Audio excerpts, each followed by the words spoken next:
నాలానికి దగ్గరగా నేనున్నానని చెప్పాను అంటున్నాడు. నిన్ను సృష్టించిన వాడిని నేనున్నాను.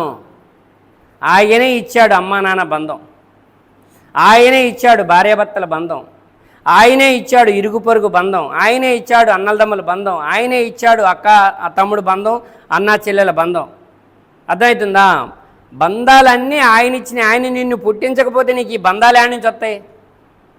బంధాలతో ఎలా మెసులుకుంటావు? అర్థమవుతుందా?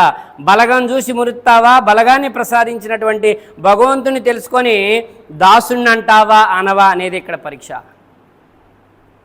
ఒకటి ఇలా చెప్పుకుంటూ పోతే ఇక్కడ మంది అనేది ఏమీ లేదు. ఉత్త చేతులతో వచ్చాము, ఏమీ తీసుకురాలేదు. పోయేటప్పుడు మాత్రం నీ బంధాల ద్వారా ఎంత పుణ్యాలు సంపాదించుకున్నావు, బంధాల్లో ఎంతమందికి న్యాయం చేసినావు, ఎంతమందికి అన్యాయం చేసినావు, ఎంతమంది ద్వారా పాప పుణ్యాలు సంపాదించినావు అనేది లెక్క తీసుకొని వెళ్ళాలి.